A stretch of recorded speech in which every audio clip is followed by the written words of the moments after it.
It is Uncle Buck, and this is the WCSX podcast, and this is a rock and roll fantasy come true for me today. Talking to little Steven Van Zandt from the legendary E Street Band. How are you today?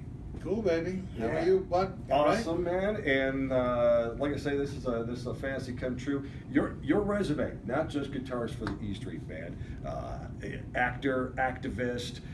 Here's my favorite. Philanthropist, and that's not even easy to say. A star of stage and screen and everything in between, and of course, last but not least, DJ.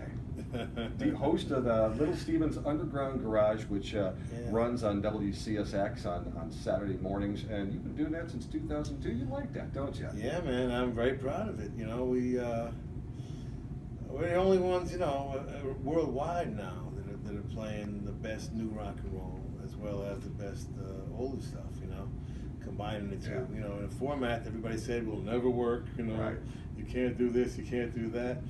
We got all 60 years of rock and roll in one place, and the roots of rock as well. We'll play Muddy Waters, we'll play Sam Cooke, and as well as the and Little Richard, as well as the best new stuff. So it's a nice combination that turns out people really, felt a relationship with.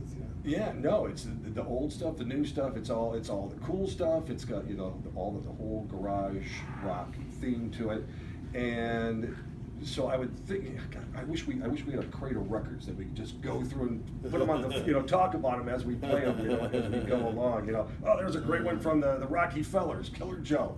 Love that one. Exactly right. Bert Burns, yeah. But yeah, and you. So let me just jump to that, because the Rock and Roll Hall of Fame this past weekend. Yeah, man. You inducted Bert Burns. Yeah, very, very proud to do that. Not exactly a household name, so whenever we can do that with the Hall of Fame, you feel like we really are fulfilling our promise, I mean, obviously the main job is to get the great artists in, but there are some behind-the-scenes people that without whom, those artists would not be in the Hall of Fame, and that's Bert Burns, one of those guys. He just... aside from writing or co-writing, Killer Joe and Twist and Shout, little song people may have recognized. 25 Miles, Edwin Starr. 25 Miles. One of my all-time favorites. Here Comes the Night, Van Morrison, Piece of My Heart, so a million others. I mean, my whole speech, my 3 minutes was basically trying to get a tenth of his credits in. That's all I could do. Yeah, you were under the gun on that one. I caught that. Now, at this point, you've been doing the show for so long, I would imagine all these cool tunes, these new artists, whether it's the old stuff or the new stuff, pretty much probably comes to you rather than you have to go out and find it. That's true. The first couple of years, I'd be going to whatever affiliates I had, or going from town to town, going through record stores. In those days, there were still independent record stores and quite a few record stores, as a matter of fact, which is no longer the case. But, and I just go into town, so, wherever I was, if I was in Oslo, or if I was in, Barcelona, or Kansas City, I mean, what's cool, what's new, or what's, like, important to your history, that also was important, to get an older thing from the 60s or 70s that I wasn't aware of, so it was a big education process in the beginning, but yeah, I was out there kind of, going through the weeds, trying to find the coolest things. And now people do send most of the stuff to me. And I understand you were going to share something very cool with us. With the success of the Underground Garage, you've been able to start your own record label. Oh yeah, for quite a while now. Yeah. And Saturday is Record Store Day. Now your label is Wicked Cool Records. Wicked Cool Records. Saturday is Record Store Day, and you were going to share something cool with us. Yeah. Well, we have. For the only the older folks are going to remember this, but there's a group called Richard and the Young Lions. Yes. Okay. Yes. Who had I believe a #1 record in Detroit. Open Up Your Door. That's right. Yeah. That's right. Well, they went into obscurity for quite a while, and then reemerged when the Nuggets packages started coming out, which would have been late '90s, I guess. And we found them and actually recorded an album, 2 albums worth, as it turns out. And then Richard, unfortunately, Richard died just before right after we finished recording. This is, I don't know, 10, 12 years ago. And so when he died, we were just so depressed about it, we just put it on the shelf.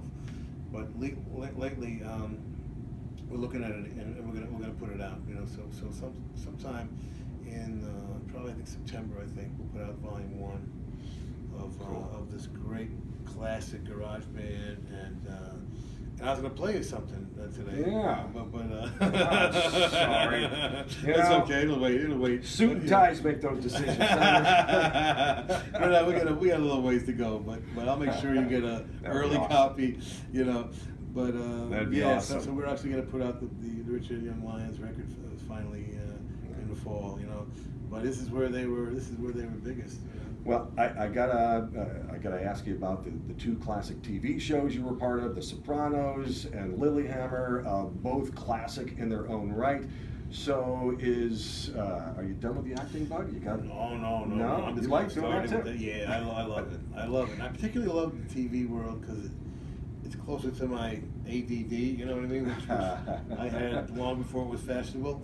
The movie process, I've never actually been in a movie, but I've done music for movies, and that movie thing is just like forever, man.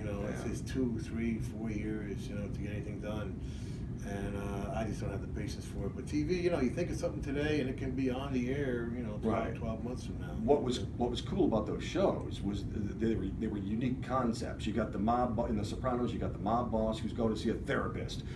In Lilyhammer, you got the hit guy hanging out in Norway of all places. So here, I'm going to pitch an idea to you. You ready for this? I'm ready. Okay, mobster as a rock star. Sound like somebody you know? We can call it Mobstar. He goes on tour breaking hearts and breaking legs. It's gold, Stephen, I'm telling you. I think I like this. Wait a minute. I got one more mob guy left in me, I'm sure. You know where to find me. I love it. All right, cool. The E Street Band in town in the Motor City. First of all, thank you for coming to Detroit, man. With the Flint water crisis going on, Detroit rebuilding itself. You know what? We need to take our mind off of things. And it's nice to have you and Bruce and the E Street Band in town. Well, it's also important right now for people in Michigan to be aware of this vile legislation that's going around. It's the reason why we just canceled North Carolina, and Mississippi also was a problem. We have to deal with, and they're trying to pass the legislation in Michigan, believe it or not. Which is just basically discrimination. Against transgender and that community, and it's just aren't we bigger than that in America? Aren't we supposed to be against discrimination of all kinds? So we got to be vigilant, man. And I said, we had to stop it before it becomes a virus. Right. And man, is it spreading faster than I thought? It's all the way to Michigan now, where people are considering this legislation. There's never been a problem with this. Now all of a sudden they're making a problem where there isn't one, and it's just nothing but discrimination. And yes, it had nothing to do with us directly, but any kind of discrimination in America is wrong. Absolutely. So we got to stand up for that, and especially this town, which is really one of the great rock and roll towns of all time, man. Okay, you're talking about this is the center, one of the centers of the earth. Yeah. It's not, got Motown, Romantics, we got Mitch Ryder. Romantics, Mitch Ryder, Bob Seger.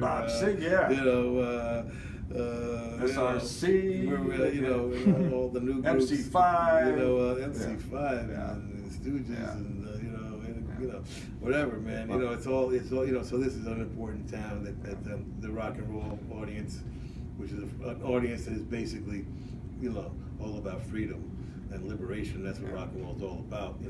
It's important that we now stand up and stop this legislation before it passes. Well, I'm looking forward to getting into the time machine tonight and rocking the river. You played a big role in it. You're co-producer. Your background vocals are all over it. You're pretty prominent. It's a fun record to play live because we were having trouble capturing our live thing on record. When you start off, you don't think about these things. But you got to learn 3, 4 crafts, not just one. You know, you gotta learn to play guitar, you gotta learn how to perform, you know, you gotta learn how to write songs, and then you gotta learn how to make records.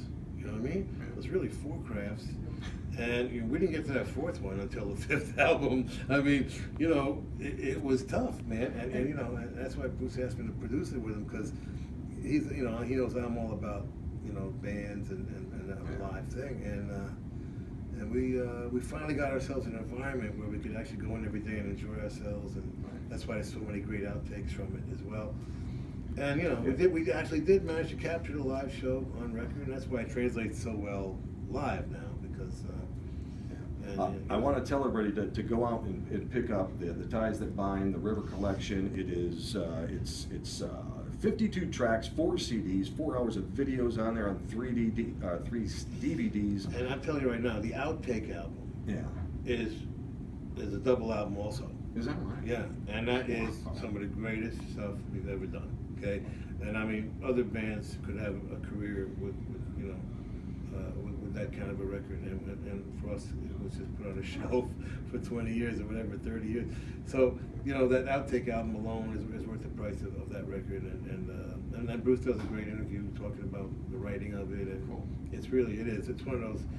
Our reissue packages, I must say, have been really good. All of them. You know, Born to Run had that very weird concert that somebody filmed and nobody knows why.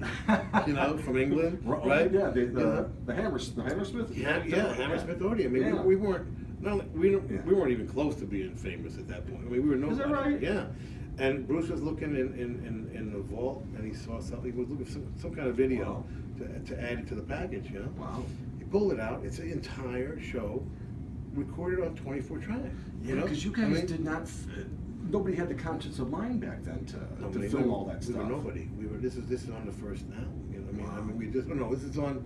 Born to Run had just come out or about to come out. Yeah. You know, so 3rd album. Yeah. But no, you know, we had no hits, no nothing, and we found that whole concert. That was cool. And then on Darkness on the Edge of Town reissue, they had all that footage from the studio, which was really cool. You know. So these 3 packages, man, have been really worthwhile, and you know, they're not just like get it out there and try and make some extra money. You know, I mean, Bruce works really hard on these things, and for the fans, you know, they're just amazing documents of those periods. You know. Hey, I want to hit the